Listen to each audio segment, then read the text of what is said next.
नमस्कार. श्री स्वामी समर्थ मैत्रिणींनो, तुम्हा सर्वांना स्वामीच्या कृपेने सुआरोग्य लाभो हीच स्वामीचरणी प्रार्थना. तर सिझेरियन डिलिव्हरीचे प्रमाण हे का वाढलेले आहे? माझं वैयक्तिक असं मत आहे की आजची जी जीवनशैली आहे ती कारणीभूत आहे आजच्या सिझेरियन डिलिव्हरीचं जे प्रमाण वाढलं आहे त्यासाठी. कारण बहुतांश ठिकाणी आपल्याला असं बघायला भेटतं की मुलींचा बऱ्यापैकी मुलींना आई वडील जे आहे ती माझी परी, आमची परी, आमची परी, माझी परी असं म्हणूनच वाढवल्या जातं. खूप नाजूक आहे, तिचा खूप लाड केला जातो, तिला ज्या गोष्टी पाहिजे त्या घेऊन दिल्या जातात. ह्या सगळ्या गोष्टी चांगल्या आहेत, पण आपल्याला तिला परी म्हणून नाही तर एक वाघीण म्हणून आपल्याला वाढवायचं आहे. ती पुढे चालून एक माता होणार आहे, जननी होणार आहे. तिला एक तू स्ट्रॉंग आहे, तुझ्यामध्ये खूप सहनशक्ती आहे, तू प्रत्येक परिस्थितीला सामोरे जाऊ शकते. आत्मविश्वास हा तिच्यामध्ये निर्माण करणं गरजेचं आहे.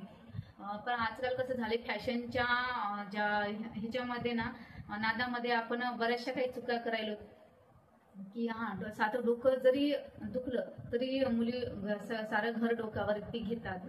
पण असं नको व्हायला. पण तिला आपल्याला डिलिव्हरीच्या कळा सोसल्या पाहिजे हे विचार करूनच आपल्याला तिला वाढवायचं आहे. आणि आजच्या परिस्थितीला असं झालं आहे की जी ती महिला प्रेग्नेंट राहिली, मग ती प्रेग्नेंट राहिली की जसं काही ती आजारीच आहे असं पूर्ण बेड रेस्ट, तिला काहीच काम करायचं नाही, तिला खायला वगैरे सगळं आयतं नेऊन द्यायचं.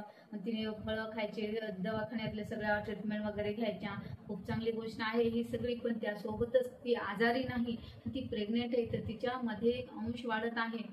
आणि तिला सुद्धा आपण म्हणतो की गर्भसंस्कार ज्यावेळेस आपण प्रेग्नेंट राहिली त्यावेळेस तिला सांगतो की आपण तू देवाचा ऐक, देवाधर्माचं कर, चांगली पुस्तकं वाच, चांगले देवाचे गाणे ऐक, भागवत कीर्तन कुठं जात असेल चालू असेल तर ऐकायला चल. तर मग आपण तिला कामच नाही करू देणार, तर मग ते बाळ पण तसं ऐकतच होऊन बसेल ना. बाळ कसं काम करणार आल्याच्या नंतर? ते पण त्याच्यावरच सगळं बसून आयतं खायण्याचे संस्कार घडायलेत ना त्यावरती. असं नको व्हायला. ज्यावेळेस महिला प्रेग्नेंट राहते त्यावेळेस ती आजारी नाही, ती प्रेग्नेंट आहे हे डोक्यात घेणं गरजेचं आहे. आणि आपल्याकडे पूर्व इतिहास आहे, माँसाहेब जिजाऊ आहेत, जरा झाशीची राणी आहेत, अशा कित्येक महिला आपल्याकडे घडलेल्या आहेत की त्यांनी नाजूकपणाचा आव आणलेला नाही, त्यांनी स्वतः खंबीर राहून युद्ध लढलेले आहेत. तर आपल्याला त्यांनाच समोरे ठेवून त्यांचंच कार्य समोर ठेवून आपण तर आपल्याला तर फक्त आता काही लढायला वगैरे जायचं नाही, फक्त बाळ जन्माला घालायचे. आणि आपल्याला ज्यावेळेस महिला प्रेग्नेंट राहते तेव्हापासून आपल्याला तिच्या मनाची तयारी करून घ्यायची आहे की तुझ्यामध्ये खूप सहनशक्ती आहे, तू खूप स्ट्रॉंग आहे आणि तू इझिली बाळाला नॉर्मली जन्म देऊ शकतेस. हे तिच्यामध्ये आत्मविश्वास आपल्याला तयार करणे खूप गरजेचं आहे. कारण बऱ्याचशा वेळा असं होतं की डॉक्टरांनी सांगितलेलं असतं की असा प्रॉब्लेम आहे आणि त्यामुळे तुम्ही थोडे दिवस काही काम करू नका. ठीक आहे, सुरुवातीचा जो पिरियड आहे 10-12 आठवड्याचा, तर त्यामध्ये थोडीशी काळजी घेणं आवश्यक असते. त्यावेळेस ठीक आहे, पण ज्यावेळेस नंतर तुम्ही 4 महिन्याच्या पुढे तर तुम्ही व्यवस्थित काम करू शकता, काहीही प्रॉब्लेम नाही आणि घरातील सर्व कामे करू शकता. असं नाही की हे काम करू शकत नाही, ते काम करू शकत नाही. घरातील सर्व कामे तुम्ही जेवढे कामे करसाल तेवढं तुमच्यासाठी चांगलं आहे. कारण तेवढी आईच्या शरीरामध्ये जी लवचिकता आहे ती बनते आणि बाळाला जन्म द्यायला सोपी जाते. आणि बऱ्याच वेळा काय होतं की आईला म्हणजे आपण बऱ्याच वेळा ऐकतो की तुमची सून किंवा मुलगी प्रेग्नेंट आहे, तिला तर अजिबात काम करू दिलं नाही, बापरे किती सोय गेली तिची. मोठेपणाचा आव झाला. पण हे मोठेपणाचा मध्ये जाऊ नका. जी कोणी महिला प्रेग्नेंट असेल तिला घरातील सर्व कामे करू द्या. हलकी फुलकी कामं करायची आहेत, ओझ्याची कामे करायची नाहीत किंवा तिच्या पोटावरती ताण पडेल एवढं काही तिला काम करायचं नाही. घरातील हलकी फुलकी सर्व जसं की झाडून, स्वयंपाक, म्हणजे रांगोळी वगैरे हे सगळे कामं करायचे आहेत. कारण ज्यावेळेस महिला खाली बसते वर उठते, खाली बसते वर उठते, त्यावेळेस तिचा एक ऑटोमॅटिकली तिचं एक प्रकारचा व्यायाम होत असतो आणि तिच्या शरीरामध्ये जी लवचिकता आहे ती टिकून राहते. आणि काय होतं, आपण पूर्णपणे बेड रेस्ट घेतला नाजूक आहे. आपण खूप बेड रेस्ट घेतला.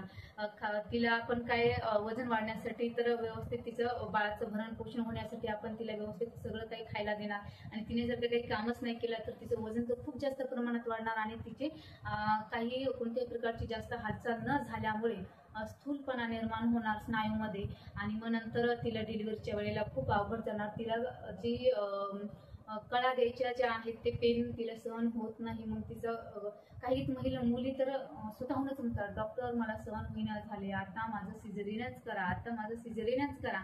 पण हे कितपत योग्य आहे? आपल्याला ते सहन करणं गरजेचं आहे. ज्या वेळेस नॉर्मल डिलिव्हरी होते त्यावेळेस सुद्धा बाळाला सिझेरियन करण्यापेक्षा नॉर्मल डिलिव्हरी करणं खूप महत्त्वाची असते आणि फायद्याची पण असते. आणि गरोदरपणामध्ये ज्यावेळेस आपण काम करतो, आपल्याला पोटामध्ये बाळ असतं, त्यावेळेस आपल्याला खाली बसायला उठायला त्रास होतो. तर ते त्रास सहन करतच आपल्या अंगी जे आहे, आपल्या शरीराला जी आहे ती सवय लागते थोड्याफार प्रमाणात त्रास सहन करण्याची. थोडंसं दुखलं की त्रास व्हायला नको, खूप त्रास व्हायला, मी आता काही काम करतच नाही, मी झोपून राहते, धुण्याला बाई, भांड्याला बाई, स्वयंपाकाला बाई, नेमकं आईने करायचं काय? तर हे सगळं चुकीचं आहे आणि मला वाटतं हे कुठेतरी जीवनशैली जी आहे ती चुकीची ठरते आणि यामुळेच सिझेरियनचं जे प्रमाण आहे ते कुठेतरी वाढत चाललेलं आहे आणि स्वतः त्या मुलीच्या शरीराला सुद्धा सवय नाही किंवा तिची मानसिकरित्या सुद्धा तयारी नसते त्रास सहन करण्याची आणि तिच्या आईची किंवा मिस्टरांची सुद्धा एवढी हे होत नाही की तिला एवढा त्रास होत आहे आणि पाहवत नाही आणि ती सुद्धा डॉक्टरला म्हणतात की नको आमच्या मुलीला खूप त्रास होते, आता तुम्ही काय करा, सिझेरियनच करा. आणि हे सगळ्या गोष्टी प्रकार घडल्या जातात. तर असं नको व्हायला आणि नॉर्मल डिलिव्हरीसाठी प्रेग्नेंट राहिली तेव्हापासून आपण तिचे भावनिकरित्या किंवा मानसिकरित्या आपल्याला तिच्यासोबत तिचं जे मानसिक बळ जे आहे ते वाढवायचं आहे आणि ते कशा प्रकारे वाढवू शकतो आपण. तर याच्याविषयी सुद्धा असे नवनवीन व्हिडिओ अजून येणार नाहीत आपल्या व्हिडिओवरती. आणि हो, माझी स्वतःच्या सुद्धा 2 डिलिव्हऱ्या झालेल्या आहेत. त्या माझ्या नॉर्मल डिलिव्हऱ्या झालेल्या आहेत. माझ्या बहीण असतील, माझी आई आहे, मावशी, काकी या सगळ्यांच्या नॉर्मल डिलिव्हऱ्या आहेत आणि त्या सर्वांच्या मागचं एकच गूढ रहस्य आहे की आम्ही प्रेग्नेंट राहिलो तेव्हापासून ते डिलिव्हरी होईपर्यंत त्या दिवशीपर्यंत आम्ही म्हणजे कामे केलेली आहेत सर्व. आणि माझा तर खूप आणि माझ्या 2 डिलिव्हरीचा अनुभव सुद्धा मी तुमच्यासोबत नक्की शेअर करायला आवडेल मला. तुम्हाला जर का आवडणार असेल तर कमेंट बॉक्समध्ये सांगा. मी माझ्या नक्कीच अनुभव तुमच्यासोबत शेअर करेल. माझ्या डिलिव्हरीचा जो अनुभव आहे तो नक्कीच तुमच्यासोबत मी शेअर करेल. मला सुद्धा आवडेल. तुम्हाला आवडेल का ते कमेंट बॉक्समध्ये नक्की सांगा. आणि हो, जाता तुम्ही पण सांगा तुमची डिलिव्हरी कशी झाली, नॉर्मल की सी सेक्शन, हो की नाही. आणि अशीच नवनवीन माहिती मिळण्यासाठी आपल्या चॅनलला सबस्क्राईब करा, लाईक करा आणि कमेंट सुद्धा करा. आणि हो, सबस्क्राईब करून त्याच्या बाजूला बेल आयकॉन आहे त्यावर क्लिक करून ऑलवर क्लिक करा, जेणेकरून आपल्या नवीन व्हिडिओची नोटिफिकेशन तुम्हापर्यंत येऊन जाईल.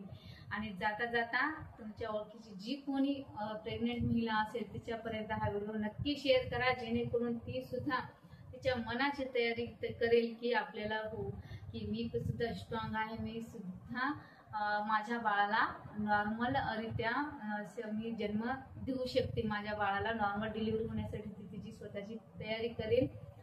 तर भेटूयात अशा नवीन माहितीसोबत.